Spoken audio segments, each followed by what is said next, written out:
Ibu, saya mendengar bahwa seorang advokat, pengacara, penasihat hukum tidak bisa dituntut dalam proses melaksanakan tugasnya. Betul gitu? Betul.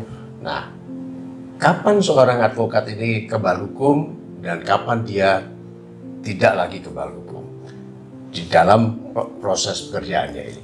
Iya, itu kita lihat di dalam undang-undang advokat ya. Di situ ada yang bisa dibolehkan dan tidak boleh. Kalau dia dilindungi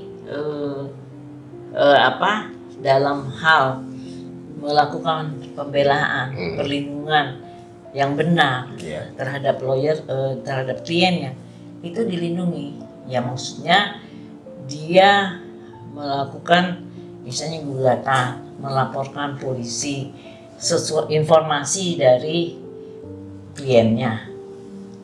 Tidak bisa akhirnya dituntut balik oleh lawan si lawyernya. Lawyernya kan melakukan step-step hukum ini kan mewakilinya, jadi bukan dia yang punya kasus. Itu nggak bisa. Atau kemudian banyak ada lawyer yang dipaksa untuk mengaku cerita rahasianya antara dia dengan klien. Dia berhak menolak. Tapi yang dia tidak kebal hukum, misalnya si lawyer itu melakukan tindak pidana untuk dirinya sendiri ya. Saya advokat, saya kebal hukum, ya nggak bisa lu nyolong.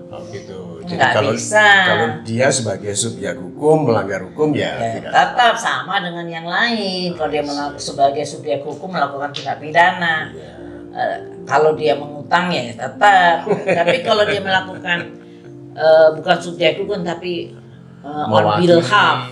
on behalf dari klien yang nggak bisa. I see. So itu pertanyaan dari karena memang sudah diketahui publik bahwa seorang pengacara tidak bisa dituntut di dalam proses pekerjaannya itu. Tapi kadang-kadang ada orang yang bertanya, ini melampaui batas kuasanya enggak gitu seorang pengacara itu. Jadi kata-katanya itu seperti melampaui batas dari kuasa kliennya gitu. Apakah bisa Ibu ada semacam teguran atau tidak, atau bahkan tindakan hukum kalau pengacaranya ini berbicara lebih vulgar daripada yang... Iya, kalau soal vulgar kan tata cara aja. Dan dia, apakah ada dia berbicara itu di pers, apakah ada kuasanya?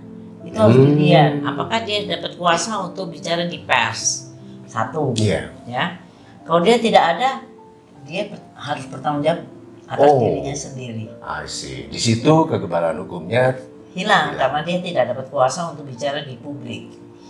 Terus kalau misalnya dia bicara lawan si A itu mencuri, padahal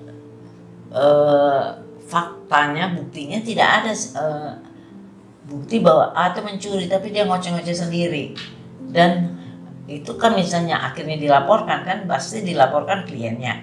Terus kliennya mengatakan saya nggak pernah ngomong gitu. Nah, dia bertanggung jawab.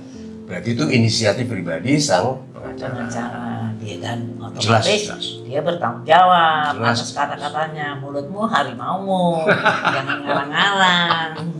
Super sekali, terima kasih banyak Ibu.